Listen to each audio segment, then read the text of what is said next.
Kuttippuram BRC എഴുത്തുകൂട്ടം വായനക്കൂട്ടം school വിദ്യാർത്ഥികൾക്കുള്ള ഏകദിന ശില്പശാല കുറ്റിപ്പുറം ഗവൺമെന്റ് ഹയർ സെക്കൻഡറി സ്കൂളിൽ വെച്ച് സംഘടിപ്പിച്ചു. കുറ്റിപ്പുറം ഗ്രാമപഞ്ചായത്ത് അംഗവും സ്കൂൾ PTA പ്രസിഡന്റുമായ ജയകുമാർ ഉദ്ഘാടനം ചെയ്തു. ഉഷാറാണ് VS സ്വാഗതം പറഞ്ഞ ചടങ്ങിന് GHSS കുറ്റിപ്പുറം പ്രധാനാധ്യാപിക റീന അധ്യക്ഷത വഹിച്ചു. കുറ്റിപ്പുറം BRCക്ക് കീഴിലെ 5 മുതൽ 9ാം ക്ലാസ് വരെയുള്ള വിദ്യാലയങ്ങളിൽ നിന്ന് തിരഞ്ഞെടുക്കപ്പെട്ട 67 വിദ്യാർത്ഥികൾ ശില്പശാലയിൽ പങ്കെടുത്തു.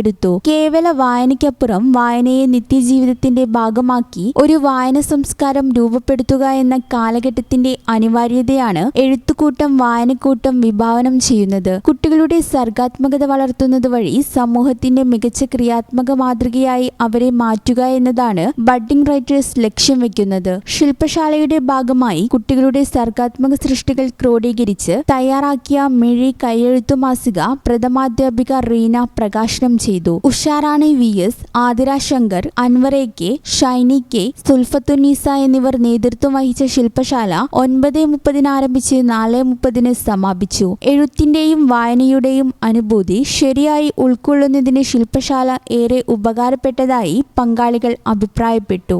CRCC അൻവർ AK ചടങ്ങിന് നന്ദി രേഖപ്പെടുത്തി. ഈ ചാനൽ ന്യൂസ് കുറ്റിപ്പുറം. ഞങ്ങളെപ്പറ്റി നിങ്ങൾക്കല്ലേ കൂടുതൽ അറിയുന്നത്? പരിശുദ്ധിയുടെ സുവർണ പാരമ്പര്യം.